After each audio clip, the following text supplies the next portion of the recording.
Good morning all and welcome. आ गए आप लोग और मैं भी आ गया हूँ। आज एक गजब का कॉन्सेप्ट आप लोगों को बताने जा रहा हूँ। ना इधर का बात होगा उसमें और ना ही उधर का बात होगा, ठीक है। सिर्फ और सिर्फ काम का बात होगा। काम का बात यदि किया जाए तो गौर करके अगर देखिएगा तो अगर किसी भी एग्ज़ाम का प्रिपरेशन यदि 100 आदमी कर रहा है तो उसमें से 80 आदमी सिर्फ और सिर्फ ख्याली बिरयानी पकाते रहता है और उसको लगता है कि रिजल्ट चल करके उसके घर तक आ जाएगा। उस 100 में से जो 10 आदमी होता है, 20 आदमी होता है, वो मेहनत करता है, काम करता है, कर्म करता है और उसके बाद जा कर के उसको रिजल्ट मिलता है। और बाद में आसानी से हम लोग बोल देते हैं अरे ये तो बहुत आसान है, ये तो बहुत आसान है। ठीक है, बात समझ में आ रही है हम जो बोल रहे हैं। तो काम का बात अगर यहाँ पर हम लोग करने के लिए आए हैं तो एक छोटा सा रेफरेंस देना चाहूँगा। कभी समय था कि अर्जुन भी अपने युद्ध का जो रणभूमि था उन लोगों का सुने ही होंगे, पढ़े होंगे आप लोग भी, कि अपने रणभूमि में वो मायूस होकर बैठ जब जाते हैं तो श्री कृष्ण उनको बोलते हैं, उनको बताते हैं, उनको उठाने के लिए, हौसला देने के लिए उनसे कहते हैं कि कर्मण्येवाधिकारस्ते, ध्यान से सुनिए, कर्मण्येवाधिकारस्ते मा फलेषु कदाचन, कर्मण्येवाधिकारस्ते मा फलेषु कदाचन।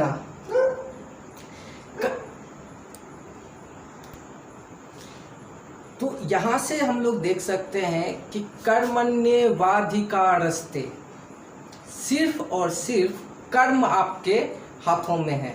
ध्यान से देखिए, नीचे देखिए कि कर्मण्येवाधिकारस्ते माँ फलेषु कदाचन, फल की चिंता छोड़ दीजिए, सिर्फ और सिर्फ कर्म पे ध्यान दीजिए। अपने एग्जाम पे फोकस करके 100% अपने तरफ से देने का पूरा कोशिश कीजिए। उसके बाद जो कुछ भी होगा वो ऊपर वाले के हाथ में छोड़ दिया जाएगा, ठीक है। तो क्वेश्चन पेपर का एनालिसिस करने के लिए उसी पे हम लोग बात करेंगे। और आज हम लोग का सेकंड क्लास है कि क्वेश्चन पेपर का एनालिसिस हम लोग जो करेंगे वो कैसे करेंगे और उसके लिए क्या क्या रिक्वायरमेंट है, ठीक है। तो हम लोग का जो सबसे पहला रिक्वायरमेंट है क्वेश्चन का एनालिसिस करने के लिए, वो पहला रिक्वायरमेंट है क्वेश्चन बैंक। साइड में देखते रहिए, क्वेश्चन बैंक हमें चाहिए सबसे पहला। दूसरा चीज चाहिए सेल्फ इवैल्यूएशन पेपर, ध्यान से सुनिए, सेल्फ इवैल्यूएशन पेपर। तीसरा हमें चाहिए एनालिसिस पेपर और चौथा चाहिए टाइम टेबल। इन चारों में अगर मैं बात करूं तो सबसे इंपॉर्टेंट टाइम टेबल होता है, सबसे ज़्यादा इंपॉर्टेंट होता है टाइम टेबल। और सबसे पहले मैं उसी के बारे में बात करना चाहूँगा, क्योंकि टाइम टेबल यदि आपका सही नहीं है तो फिर कोई भी काम आप कंसिस्टेंसी से, निरंतरता से नहीं कर पाएंगे। और जब आप काम निरंतरता से नहीं कर पाएंगे, कंसिस्टेंसी से नहीं कर पाएंगे, तो उस काम को शुरू करके कोई फ़ायदा नहीं है। ध्यान रखिएगा, काम करने का मतलब होता है कि काम शुरू किया और उसको ख़त्म किया। ये नहीं कि काम आपने शुरू किया, 4 दिन किया और फिर उसको बीच में छोड़ दिया, तो इस तरीके से एग्ज़ाम आप क्लियर नहीं कर सकते हैं। इस चीज़ को अपने दिमाग में पूरी तरह से बैठा लीजिए। सबसे पहले मैं टाइम टेबल का बात करूंगा। तो टाइम टेबल जो होता है जनरली वो 2 टाइप का होता है, एक short term time table, short time routine, और दूसरा लॉन्ग टाइम।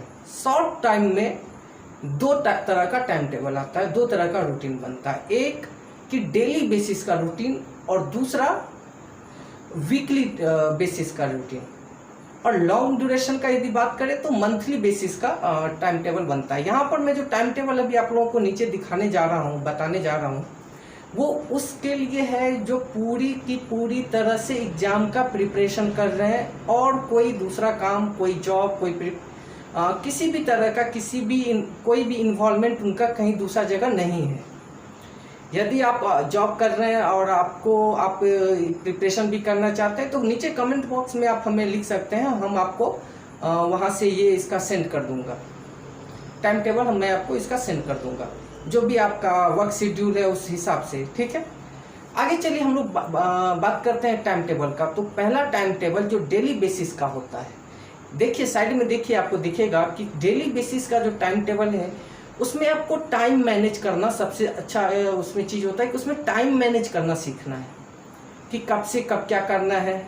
यहाँ पर आप एक एग्जाम्पल के लिए एक टाइम टेबल का डायग्राम है, उसको आप देख सकते हैं। सेकेंड स्टेज पे हमारा जो टाइम टेबल आता है वो आता है weekly time table. Weekly time table याद रखिए कि शॉर्ट ड्यूरेशन में ज़्यादा इम्पोर्टेंट है कि मंडे को क्या पढ़ना है, ट्यूसडे को, फ्राइडे को, संडे को, इस तरीके से आपको उसमें देखना पड़ता है, ठीक है।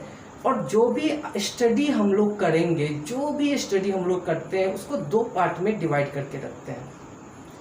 एक कॉन्सेप्ट, दूसरा क्वेश्चन, क्वेश्चन कॉन्सेप्ट, और थर्ड पॉइंट आ जाता है हमारा रिवीजन, जो हर एक सेगमेंट के लास्ट में ख़त्म होने पे हमें उसे एक बार पूरा करना चाहिए। नेक्स्ट में यदि बात करूँ इस चीज़ के बारे में, मंथली रूटीन के बारे में, तो आप साइड में देख सकते हैं कि एक मंथली रूटीन का यहाँ पर डायग्राम आपको दिख जाएगा, जिसमें आप अपने तरफ से भर करके लिख सकते हैं कि कब क्या करना है, आपके पास कब फ्री टाइम है, नहीं है, उस बिहाफ पे आप उस काम को पूरा कर सकते हैं। अब आगे मैं आप लोगों से बात करूँगा सेल्फ एनालिसिस पेपर का। सेल्फ एनालिसिस पेपर क्या होता है, साइड में देखिए आपको वहाँ पर उसका डायग्राम दिख जाएगा कि सेल्फ एनालिसिस पेपर क्या होता है और ये कैसे काम करता है। फॉर एग्जांपल मैंने 4 क्वेश्चन अटेम्प्ट किया। एक थर्मोडायनामिक्स का क्वेश्चन था, सेकंड लॉ ऑफ थर्मोडायनामिक्स से क्वेश्चन था, और वो क्वेश्चन मैं सॉल्व नहीं कर पाया। तो साइड में देखिए, यहाँ पर नीचे साइड में देखिए कॉन्सेप्ट बार लिखा हुआ है, उसके नीचे कॉन्सेप्ट विंडो है, उसके नीचे मैंने लिख दिया सेकंड लॉ ऑफ थर्मोडायनामिक्स। जब मैं कॉन्सेप्ट पढ़ने के लिए बैठूंगा तो मैं सबसे पहले सेकंड लॉ ऑफ थर्मोडायनामिक्स को अपने एक डायरी में या जो भी हमारे पास कॉपी पेन है उसमें हम उसको नोट करेंगे। इसे मैंने कॉन्सेप्ट विंडो का नाम दिया है, कॉन्सेप्ट बस्टर है, जो आपको चाहे आप उसका नाम रख सकते हैं। नेक्स्ट जो इससे भी ज़्यादा इम्पोर्टेंट है वो है एनालिसिस। ध्यान से समझिए कि इसरो का ही क्वेश्चन पेपर है, मैंने 5 क्वेश्चन सॉल्व किया, या पूरे 1 साल का मैंने क्वेश्चन सॉल्व किया। साइड में देखिए आपको दिखेगा कि 1 साल का क्वेश्चन यहाँ पर मैंने सॉल्व किया, और वहाँ पे एक mechanics, strength of material, fluid mechanics, इस तरीके से बुक का नाम पहले एक बार में लिख लेना है। दूसरा कॉलम में कॉन्सेप्ट का नाम लिखना है, टॉपिक का, स्ट्रेस स्ट्रेन, जो भी टॉपिक है उस तरीके से का सारा टॉपिक का नाम उसमें लिखना है। और उस टॉपिक के बाद लिखना है सब कॉन्सेप्ट का नाम, कि कौन सा सब कॉन्सेप्ट सबसे ज़्यादा बार पूछा गया है। और यहाँ से हम लोग एनालाइज करते हैं कि किस टॉपिक से कौन सा कॉन्सेप्ट एग्जाम में सबसे ज़्यादा रिपीट होता है।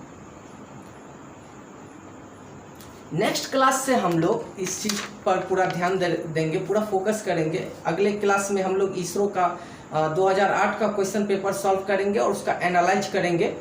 वहाँ पर अगर आप करना चाहते हैं तो आप लाइव क्लास भी आप चाहे तो ज्वाइन कर सकते हैं। टीचमिंट एक एप्लीकेशन है, प्ले स्टोर से आप डाउनलोड कर सकते हैं, और navnirman.teachmint.in वेबसाइट आपको नीचे मिल जाएगा। तो वहाँ पे आप उसमें इनरोल करके आप लाइव क्लास भी ज्वाइन कर सकते हैं। 8 से 9 बजे तक चलता है रात के समय, ठीक है। तो इसमें इस ड्यूरेशन का जो वीडियो अभी चला है, अगर इसमें कोई चीज़ नहीं समझ में आया हो, बिल्कुल ये सारा का सारा चीज़ आप ही के लिए था, और आपको कोई चीज़ यदि नहीं समझ में आया हो तो नीचे कमेंट बॉक्स में हमें ज़रूर बताइएगा, आपको उसका रिप्लाई